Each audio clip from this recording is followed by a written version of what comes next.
Welcome. You're tuned into Life is a Sacred Journey. Every week, we bring a new perspective to aging and caregiving. Here is your host, Michelle Pope. Good morning, good afternoon, or good evening, wherever you are in the virtual neighborhood of Life is a Sacred Journey. My name is Michelle Pope, and I am your host, and we gather here every Friday at 8 a.m. to talk about caregiving, to talk about things that are going on in the world and the humanity around us. And we pick topics based on conversations that are going on Facebook and Instagram and in the world. And we try to bring people that have written books or are doing work in the community. We're a platform that brings the information. While in fact, there are some of the folks that have come to Life is a Sacred Journey that we as Life is a Sacred Journey folks sponsor those individuals, meaning we use their services or that. But, you know, for the sake of just making sure that everybody understands, this is our disclaimer. You know, we are here to share information with you. It is up to you to decide what is good for you and what is appropriate for you and what you want to believe and what you don't want to believe. We're just sharing. So again, welcome. Good morning, good afternoon, or good evening, wherever you are. And again, my name is Michelle Pope, and it's always a great honor to be here with you. I'm going to be bringing in, and as I'm bringing Amber Miller in to the virtual neighborhood, I want to tell you a little bit about her before she comes on screen. Actual Amber, she is an emotional eating expert and a binge eating recovery coach, rapid transformational therapist, and certified hypnotherapist. Whew. I'm reading this because I said the same thing. Whew. You know, it's like when people read my CV, I'm like, don't read it because it's embarrassing for one, and it'll take you a long time. So Amber, again, is talking about, and you know, we're always talking about mind, body, spirit, and how all those things come together for us to live our best lives, whether we're caregiving or aging, because we're all aging every single day from the moment we're born. But how do we do that in a way that we are living our best selves and that our bodies can support what we want to do through the different seasons of our lives? And Amber, I love it because what Amber has done is really done some homework and studied and become a wisdom person. I love that because I love people who share wisdom. A wisdom person around food, you know, this thing that should be joyful, this thing that provides nourishment, this thing that tastes so good, looks so good, can become our enemy. And we can do all kinds of things. I didn't even know how many disorders are related to food, you know, and I had no idea. And you know, we hear about it and your anorexia and all those things. So Amber is here to help us kind of peel the onion, to help those of you out of this shame room, because, you know, we get into these shame rooms that society puts us in because of who we are. And so she's going to try to help you understand that shame space and come out of there so that you can get the resources that you feel you need.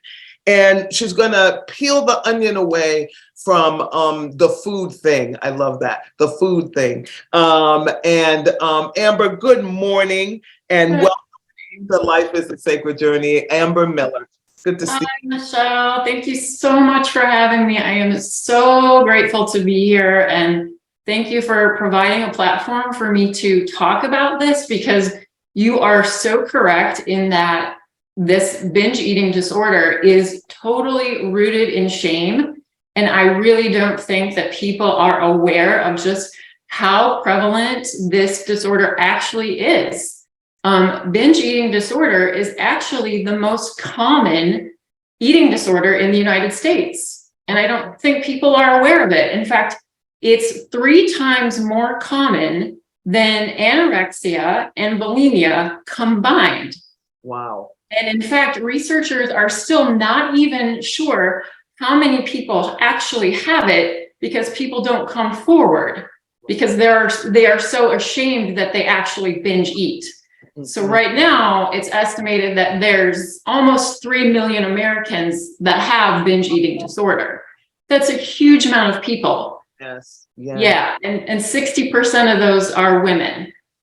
So, I mean, that's a huge amount of people right there. Way too many people. And the fact that, we live in a world now where we're not genderizing things, but the reality is women and the body image that or images that we are forced down us really help to fuel this whole food, love, hate thing. Am I correct in that thinking, or is it? I know there's more to it. I think the society of today is actually fueling some of this, particularly in our young women. Yes. So actually, for women that suffer with this, it does start in late teens, early 20s. So it starts at a very young age for women because they feel this pressure to look a certain way, be a certain way, and have this certain body image. Yeah. And and it can start really early. For me, and it can start with a traumatic event in your childhood, or just so usually food is like any other drug, and it can be used to you deal with your emotions by numbing yourself with food. It's the easiest drug to get a hold of, especially when you're very young, right? So for me, it started with my parents' divorce when I was 7. I didn't know how to cope with those emotions, so I turned to food. And I stuffed down my feelings with food. And it became very easy to do. I'll tell you a little story. So with binge eating and the shame surrounding it, what I would do, and maybe you can relate to it, what I would do, my mom would make, say, a pan of bars or brownies. And I was a kid, and there were, it was just me and my mom and my sister. And clearly I couldn't just eat a bunch of brownies without it going unnoticed. Right. What I would do is I would cut a little sliver horizontally across the pan. Instead of taking just big chunks of brownies, I would just cut a little sliver. Or I would take from underneath the brownies. So the brownies would just get more shallow. So I became very good at hiding food. Mm-hmm. So that is a common characteristic or trait among binge eaters, is that there's so much shame surrounding it and using food as a coping mechanism. So they get really good at hiding food because they're so ashamed that they're eating so much to deal with their emotions, and they want to seem normal.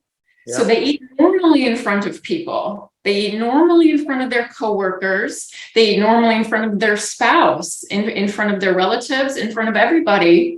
But then secretly they're hiding food. They're going to get a second lunch, on their own.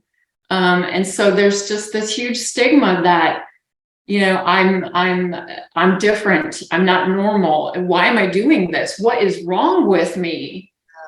Yeah. I have 2 children, and I never use food as bribery either. I always felt like that. I saw people do it and not really understanding what we're talking about, the topic today. I just felt, well, why would you use food to try to convince your children to be good or to do something that you want them to do? Because then you're turning food into a behavioral thing. Mommy will give you a cookie after you get your shot. Well, you know what? Shots are a part of life. So do you go from being a kid, getting a cookie after a shot or a treat, which I'm not saying is bad if it's done not because of something, because you're going to get shots for the rest of your life.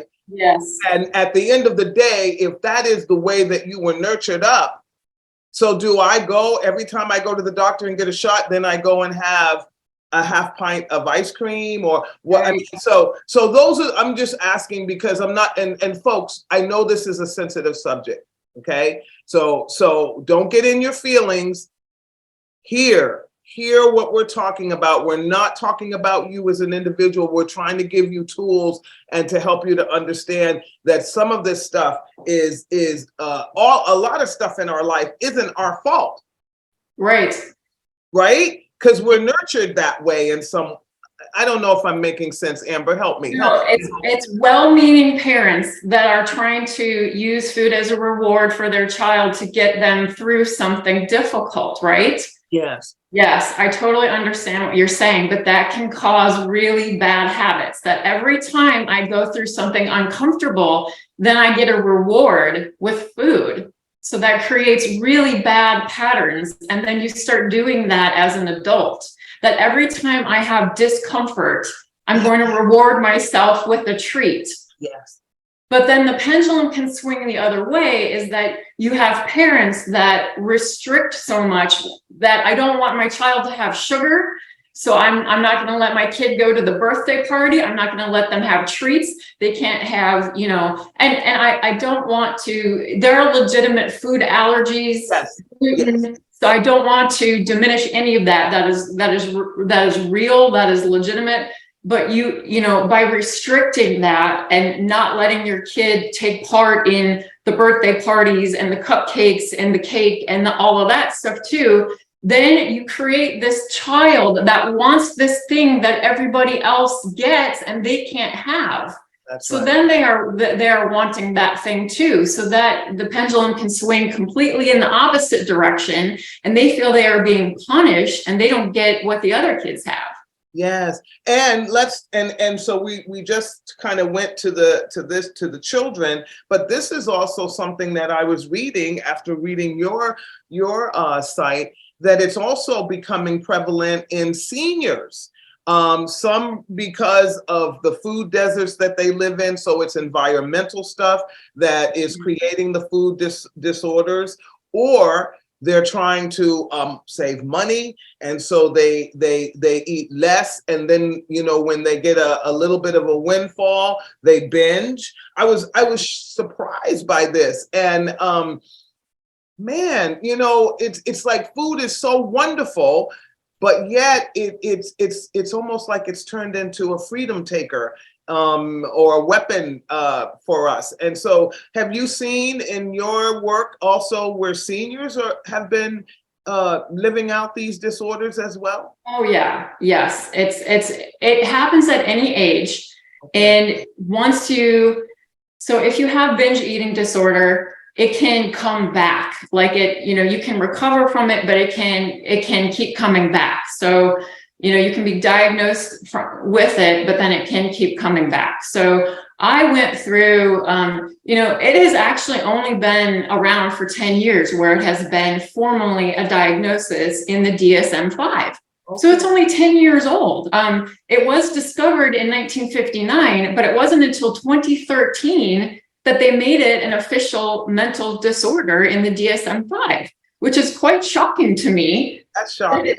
That they've known about it for decades, but they didn't actually say, oh, this is actually a mental disorder for the last 10 years. And so back in, I think it was 2008, so a long time ago, when they knew about it, I went through a 12-week hospital program where I went through, a program, outpatient treatment, where, a dietitian, nutrition program where they tried to help me recover from it, and it just didn't work. They tried to teach me mindful eating, but my mind was so disordered and my brain was so addicted to food that I wasn't quite ready to receive that mindful eating yet.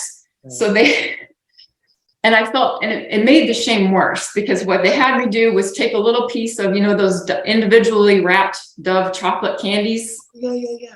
They tried to, teach me the mindful eating, and had me take one piece of chocolate and hold it in my mouth and, have practice the mindful eating. But I was already planning on, where do I get more of this chocolate? And I was already planning that as soon as I leave, I'm going to the nearest place to get an entire bag of this chocolate.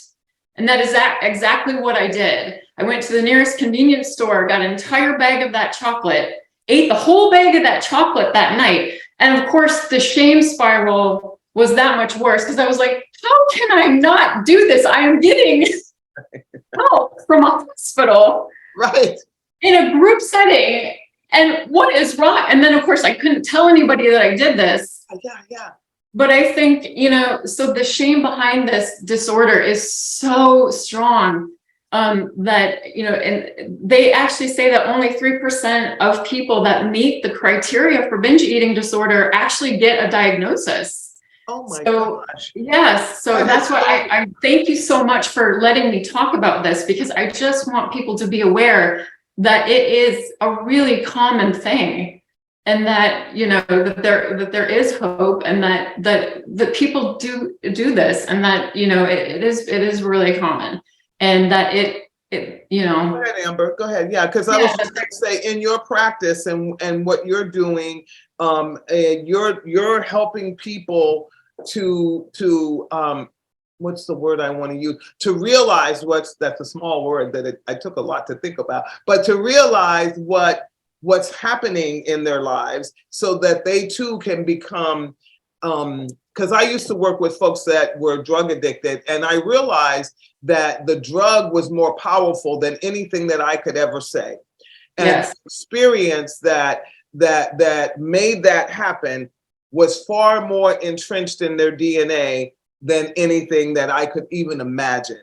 Yes. But if I could help people with tools to think about it, like, just like when you they give you tools to drive a car. Like, if you line that car up in the middle and you see it used to be, because they had decals at the end of the hood, you line it up, you can keep your car in the middle of a lane. Oh, that's a tool. It's not really like, that's what they put in the book, in the DMV book, but it's a tool to help you keep the vehicle in the middle of the lane. So yes. When you're working with folks, what tools are you giving them, or are you experiencing? Because I know everybody is different. We're alike because we're human and we feel and all of that, but the way we manifest trauma and all of that is very different. So what tools are you working with? I know you're a hypnotherapist, so I know that's a part of it, but talk to us about that.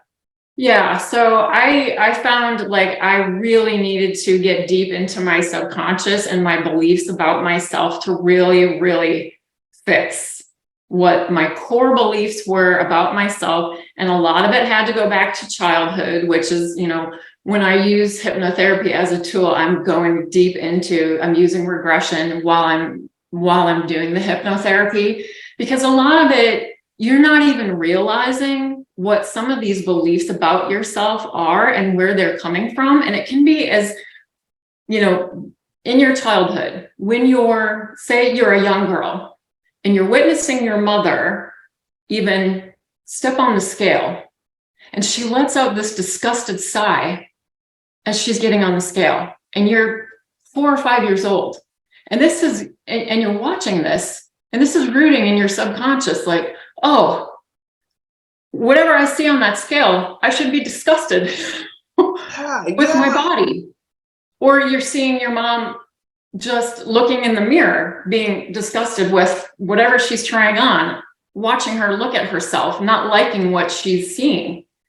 Yes. Just seeing these things, these behaviors of the women in your life not liking themselves, never liking themselves, or the way that they deal with food.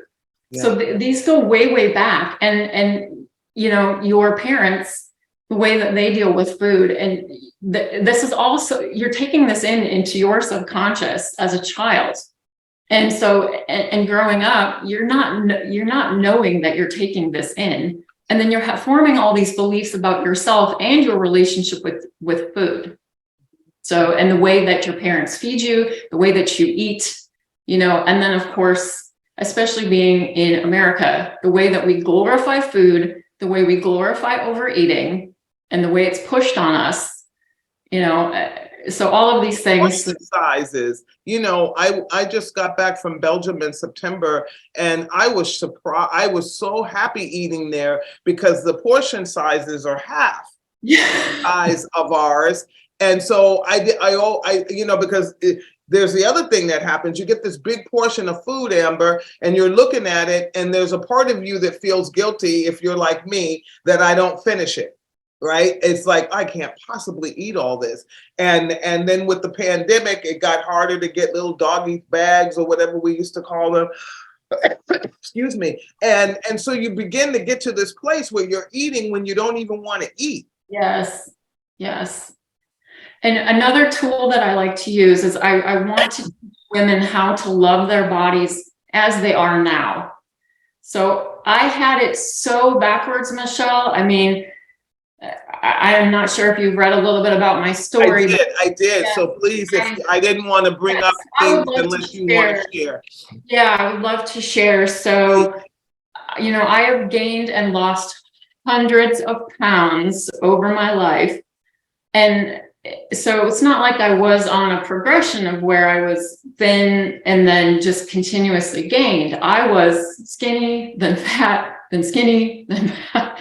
So, you know, it was like I would lose 20 pounds, then gain 30, then lose 30, then gain 50, then, you know, so on and so forth. And I kept doing this because I have a lot of willpower. I had a diet down pat.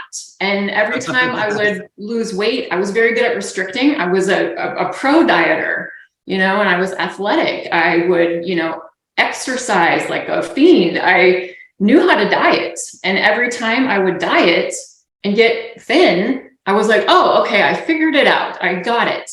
And then I think I would just start binging again because I was just so exhausted from the dieting. And my body would just give in and I would gain this weight back. And so eventually I topped out at 365 pounds. And I remember that because it's a pound for every day of the year. So, yeah, so eventually. When I read that and then saw your picture and I thought to myself, wow. And the what I see in you now is light and the ability to, you're open. I mean, you and I are leaning in to our relationship. And what happens, I think, because I thought about you when I was reading and I'm like, I wonder what it was like to be in relationship with people then versus now for Amber. And so can you speak to that? Or am I being, yeah. No, that's why I called my site Actual Amber, because I was hiding. I was always hiding. I was not my true self. I wasn't there for myself and I couldn't be there for others. How could I be there for others when I was in self-loathing all the time? And, you know, even the pictures on my website, even though they are shocking, that still wasn't me at my heaviest, because heck no was I going to let somebody take a picture of me at 365 pounds. Absolutely not. Absolutely not. Yeah. So it still wasn't me at my heaviest. But, you know, the point I wanted to make too about my body was that, you know, I kept thinking if I get thin, then I'm lovable. Then somebody will love me. And then, you know, I can finally love my body. I'll love myself. Everything will be perfect. I'll fall in, you know, everything will fall into place. And I just had that so backwards, because then, you know, every time I got thin, I was like, well, now I have this loose skin. Now I don't, you know, now all these other things are wrong with me. You know, now, you know, I don't like my hair. I don't like my smile. I just kept finding all these things. And I'm like, this is never going to stop. Right. This is never going to stop. So I'm like, I just have to, that's how I had to fix this, you know, and I had to fix what was inside me. And I was like, I just have to learn to love myself as I am. And that's what I'm trying to teach women. You just have to love your body the way it is now. And then, you know, everything else will start falling into place and everything else will start working the way it's supposed to. And everything in your life changes. And I felt so, you're right. There is a lightness. There's everything else becomes magical. Your relationships with other people cannot change until you change your relationship with yourself. Yes, Amber, please say that again, because I know this is hard work, folks. You know, when you know, I don't like the term self-help and all that, because I just think a lot of stuff just puts us in these little pigeonholes and abyss of shame. But, you know, what Amber is saying is so important. You at any time, you can get help. and decide this is the moment. And it doesn't mean that you won't regress back, because it takes time. It took you time to get there. Oh my gosh. I mean, I had one step forward, 3 steps back often, the gaining and losing, but I never gave up hope. And so I don't want people to give up hope. And, and the point I also want to make too, is that everybody overeats, I'm sure. So, at Thanksgiving, right? You've just stuffed yourself like the turkey that you just ate. And then but then, your aunt brings out that pumpkin pie that she only makes once a year. And all of a sudden you've got room in your stomach, and even though you're about to burst, but that's what it feels like to be a binge eater every day, is that you feel like you're about to burst, and you eat to that point of sickness. And that is you kind of numbing your emotions. And so what I'm trying to teach people is a way to cope with your emotions. And so I'm not just teaching you to stop the binge eating. It's a way to cope with your emotions, because you can stop binge eating, but then if you're transferring that and dealing with it in a different fashion and transferring your binge eating to a different type of addiction, now you're watching too much TV, you're shopping too much, you're, smoking, there's all kinds of, if you don't learn to deal with your emotions, that is a life skill I wish they would teach in school. Like, why do they not teach you how to do this? I don't know. They do teach you how to eat at noon though, right? Yes. I'm like, who decided that was when I was going to be hungry? That is my biggest bug. I hate it. I was just like, what are you doing to these kids? What if they're hungry at 10 or 1, or like me, I'm not hungry. I get hungry like around 1:30 or so, but to force me to eat at noon just because you want to put me on a schedule is weird to me, Amber. Yes. Yeah, we teach these kids some just really poor behaviors, and we don't teach them life skills that they really. The stuff that really matters, that you're going to live almost your whole life having to work with, challenge, figure out where you live. I even thought about it recently that they don't even teach the children financial skills. I'm like, okay, so when I was in high school, they taught us how to write checks and all those kinds of things. Don't you think that would be a cool thing to teach somebody that's 17, 18 years old, so that when they go to college or wherever they go, because not everybody goes to college, that they have an idea about what we're talking about when we say financial freedom? It's weird. It's just weird, the stuff we do. I don't know if we're trying to create industries of I don't know, that you and I can talk about that offline. But one of the questions I really wanted to make sure I asked you is, binge eating is separate from bulimia and anorexia. They're different, right? But one can be a component of the other. I was trying to understand that. Yes. So binge eating is a component anorexia. of I'm sorry, it's early. Yes. So there are different types of eating disorders. So anorexia is where you don't eat, you undereat. So you don't eat enough, you're not getting sufficient calories. Bulimia is where you are binge eating first, but then you are compensating by purging or using laxatives or over exercising. So you're kind of making up by that binging. So you're compensating somehow. So with binge eating disorder, you are binging, but then you're not compensating. Okay. So that's the difference. Okay. So so binge, all that affects your health, right? Oh, all of this affects your health. So usually binge eaters are typically obese. They typically have a weight problem. Okay. Yeah, because you're not compensating by those excess calories that you're taking in. So usually binge eaters have the same types of life and health effects that you get with obesity. So type 2 diabetes, high cholesterol, high blood pressure, the same types of issues that you would have with obesity. So it is very scary, and the health factors and consequences are very, very real. So, wow. yeah. And heart, I learned just recently that someone like a Luther Vandross, who passed away now a while ago, but he had weight issues his whole life. And it was a yo-yo thing. He even talked about it, where he had, he did all the things we're talking about. But the impact of that up and down, he even had the people make his jackets so they could be pulled in and out and pulled in and out. But the impact on his heart is why he left us earlier than probably. And so that's a big deal, that it's affecting something going on in the heart area, muscles or something. I'm not really sure what the science is around it, but also the health issues and longevity and all of those things are important to get all of this stuff, and should I say, under control? Yeah, I mean, they're very serious. I mean, I know I had being the size that I was, and I'm a tall person too. I'm 5'9".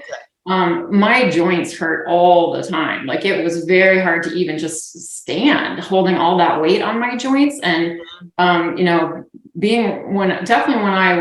I spent several years over 300 pounds, and I couldn't even have shoes that tight because I couldn't reach my feet. So I could only have slip-on shoes for a long time. Mm-hmm. And two, my wardrobe, what you said about Luther, my wardrobe was off, my closet was full of clothes, but because I shifted my weight so much, my closet was full from a size 12 up to a size 30.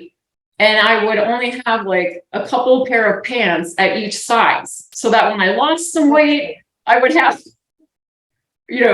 2 shirts and 2 pairs of pants at this size, and then 2 at the next size, and 2 at the. I mean, it was awful. Yeah, it was just awful. It was no way to live, and I wouldn't wish that on anybody. Because it keeps getting worse and worse. You get depressed. You have anxiety every time you look. I mean, again, what Amber said, folks, if you are just joining us here at Life is a Sacred Journey, go back, you can go back and do that later on, was that we're not telling you not to love your body. We're not saying, like Lizzo to me is the bomb because she loves who she is. Right. And I know a lot of people, but I don't care. She loves who she is. And so she comes into the world with great dignity and power and calls herself a big girl. Right. She says, I'm a big girl. So we want you to love yourself. OK, yes. That's where it starts first. You got to love yourself however you were created. Because at the end of the day, unless and I'm not dogging them, you're a Kardashian, you cannot afford to go and transform yourself in the ways that these individuals have. But you can transform this, which transforms this, which transforms all of this. Yes. So it's a formula, right, Amber? Yes. But Lizzo works out, and she works on. Yes, she works out. And she goes to therapy. She admits all of this. She works on herself. So, I mean, we could all hope to have a Lizzo kind of love for ourselves.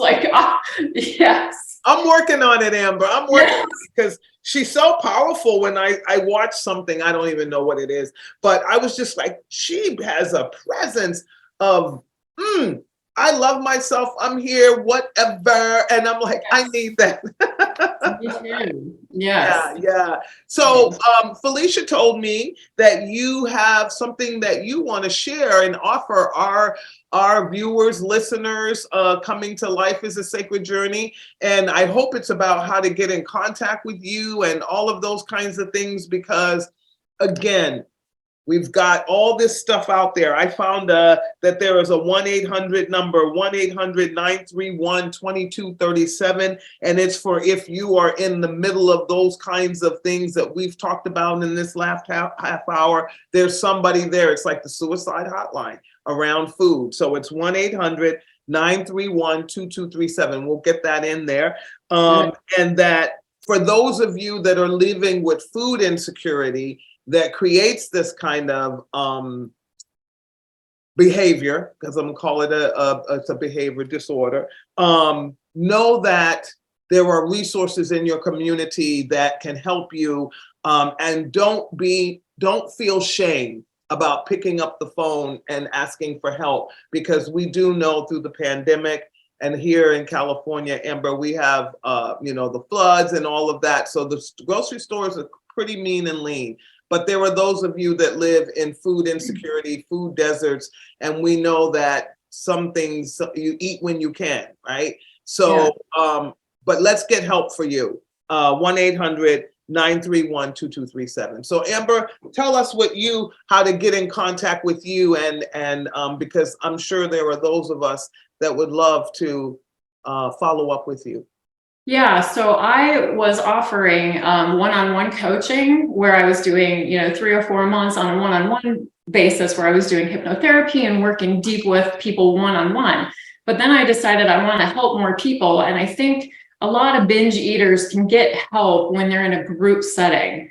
And so, because, we feel so much shame and we feel like we're so alone. So I decided that I was going to create a master class and try and condense my 3 to 4 month one-on-one coaching into like a 6-week master class where I do as many of my tools into a 6-week class, so we can all like grow together, learn together, and do it, in a group setting, so that people don't feel so alone. And I'm going to be doing it live, and I'm going to be starting in February. So if they are interested, they can go to go.actualamber.com.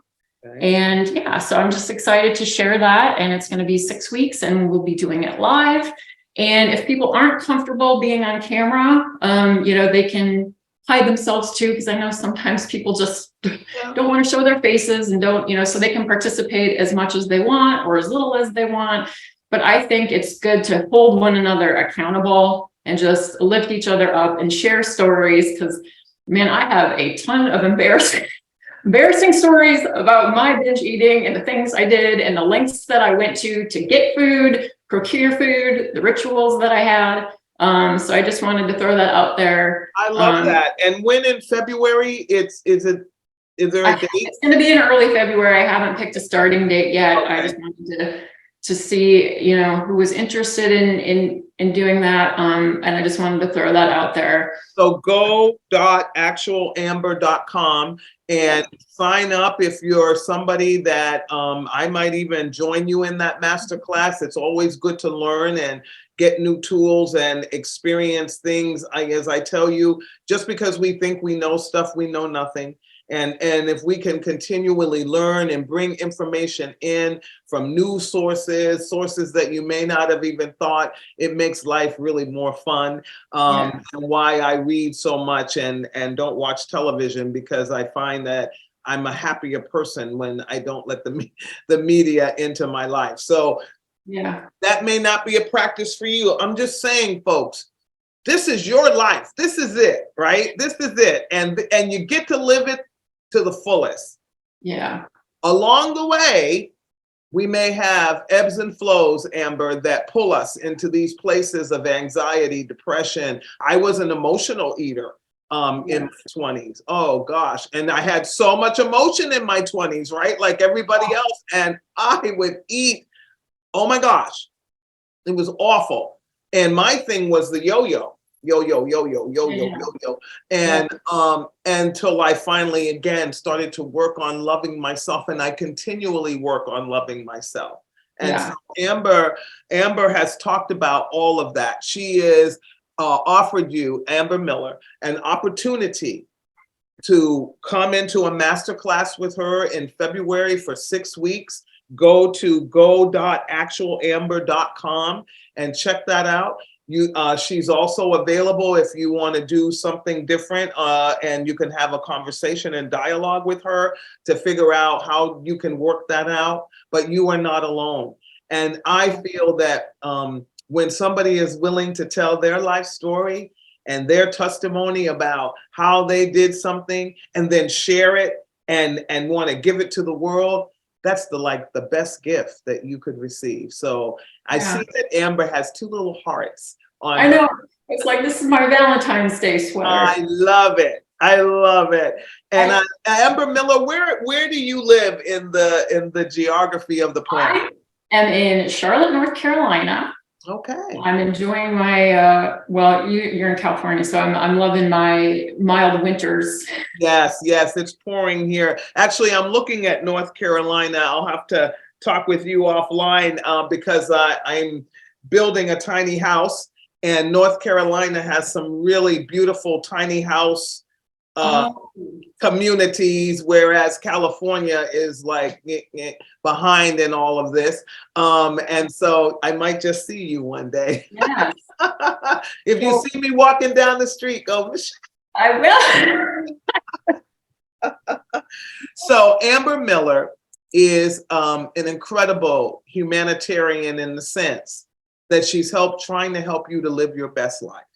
Today, we talked about all kinds of things that relates to food disorders.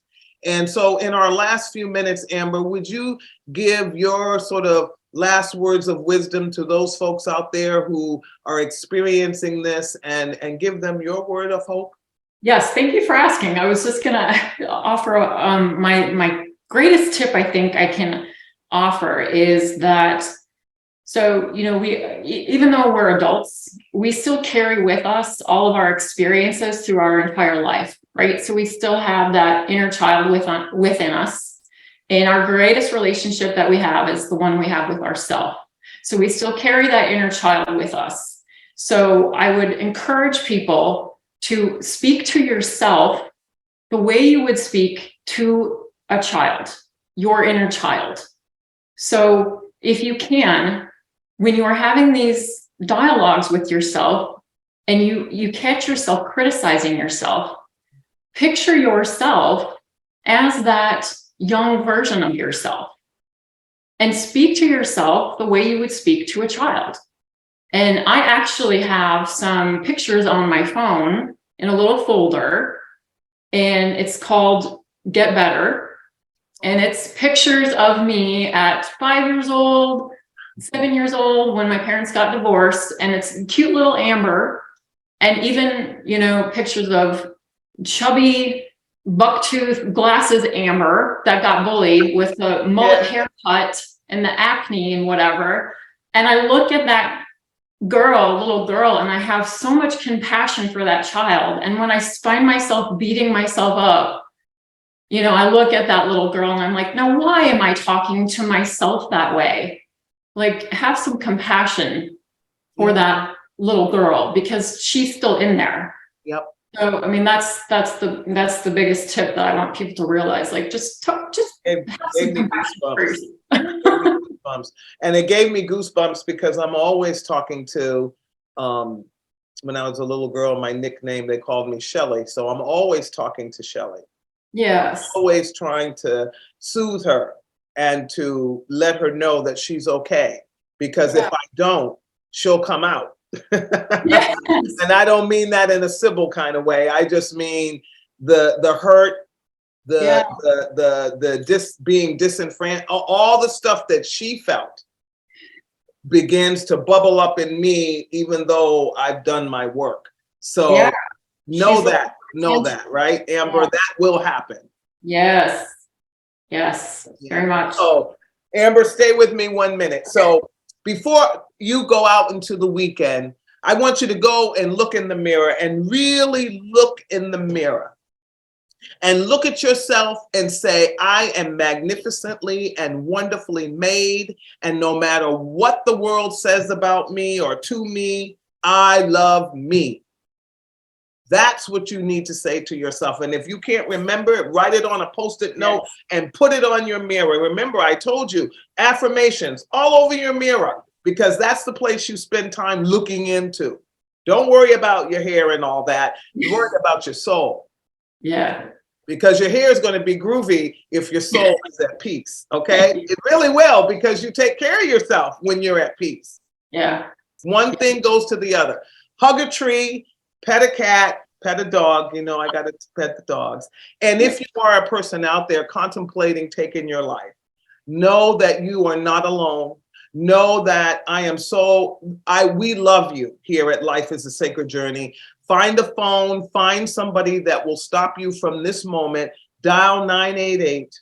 I'm so proud of these three digits, because we have now helped more people through 988 than the 1-800-273-8255 number. And I'm excited about it. So know that the world will know that you're gone. Even though you think the world can go on without you. It can't, because you're here for a purpose, to live it out, to live out joy and happiness. So dial 988 and let somebody help you, and know that it's okay to be helped when you need help. Don't let people make you think that you shouldn't ask for help. Cry out if you have to. Stand in the middle of the street and say, I need help. Because guess what? You'll get help then. Okay. 988. Have a great weekend, everybody. And thank you, Amber Miller, for sharing your story, being vulnerable with us here on Life is a Sacred Journey. Be good to yourself. If you're in California, I think the sun is going to be out this weekend. Go for a walk. Be with nature. Nature is the greatest place to see love living itself out and without any inhibitions. So be well, everybody, and come back. Come back to Life is a Sacred Journey. See you next week.